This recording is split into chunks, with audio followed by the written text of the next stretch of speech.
Welcome back, history enthusiasts. Whether you're a long-time subscriber or joining us for the first time, thank you for pressing play on this journey through one of antiquity's most thrilling sagas. If you're captivated by tales of strategy, empire, and legendary commanders like Hannibal and Scipio, you're in the right place. Don't forget to smash that subscribe button and ring the bell icon so you never miss a deep dive into history's untold stories. Your support fuels this channel.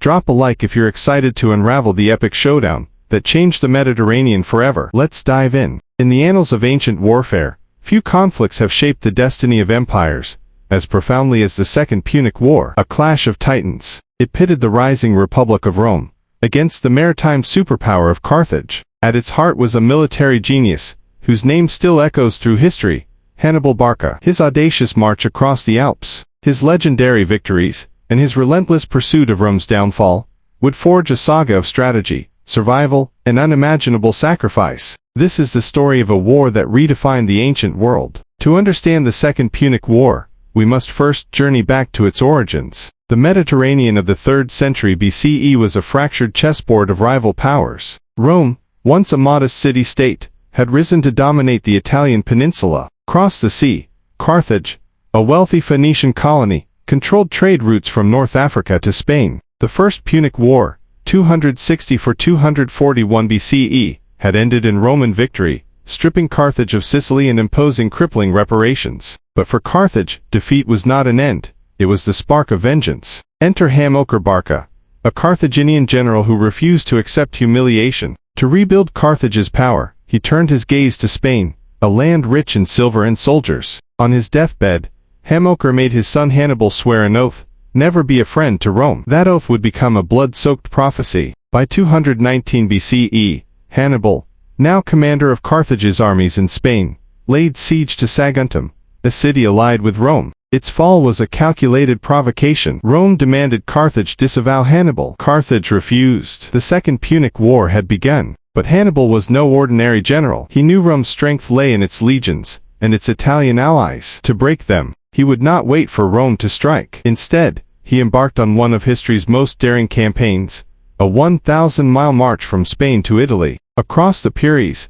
through Gaul, and over the snow-clad Alps, with 40,000 soldiers, 9,000 cavalry, and 37 war elephants. The Alps were Hannibal's greatest adversary. Bitter cold, treacherous paths, and hostile tribes decimated his army. Men and beasts plummeted into chasms. Yet, after 15 days of hell, Hannibal emerged in northern Italy with just 26,000 survivors. But these were men forged in fire. As he rallied them, he pointed south. There lies Rome. The Romans, confident in their legions, sent armies to crush him. What followed was a masterclass in tactics. At the Trebia River, Hannibal lured the Romans into a trap, using hidden cavalry to encircle them. Lake Trasimene became a slaughterhouse, where fog and ambush annihilated 15,000 Romans. But Hannibal's magnum opus was yet to come. In August 216 BCE, on the plains of Cannae, 50,000 Carthaginians faced 86,000 Romans. Outnumbered, Hannibal deployed his forces in a crescent,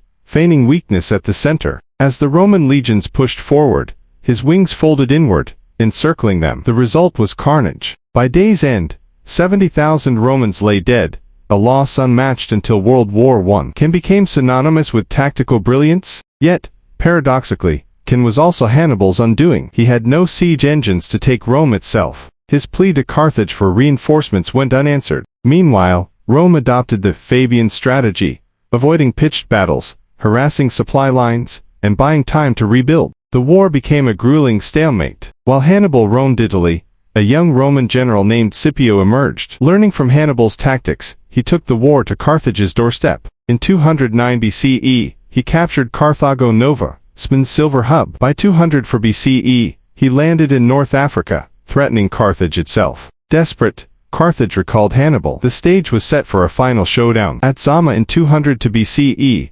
Scipio met Hannibal on the battlefield. This time, Rome had learned. When Hannibal's elephants charged, Scipio's men blew horns to terrify them, creating chaos. The Roman cavalry, led by Massinissa of Numidia, routed Hannibal's flanks. For the first time, Hannibal faced defeat. Carthage surrendered. The terms were harsh: disband its navy, pay colossal indemnities, and forfeit its empire. Rome was now the undisputed master of the Mediterranean. The Second Punic War reshaped history. Carthage never recovered. Rome razed it to the ground 50 years later. But the war's true legacy was Rome's transformation from regional power to global empire. Its lessons endure: the cost of overreach, the power of resilience, and the indomitable will of leaders like Hannibal and Scipio, whose rivalry became the stuff of legend. Hannibal, the tragic hero, died in exile, poisoned by his enemies. Scipio, hailed as Africanus, retired to a life of controversy. Yet their duel of wits and courage remains immortal,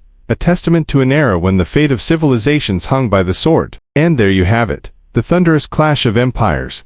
That was the Second Punic War. To all you history lovers, curious minds, and dedicated viewers who stayed until the end, thank you. If this epic saga of Hannibal's audacity and Rome's resilience left you in awe, do us a huge favor: subscribe, like, and ring that bell to join our growing community of history buffs. Your engagement helps us resurrect more legends from the dust of time. Until next time, keep exploring the past, because history isn't just his story, it's yours too. Stay curious.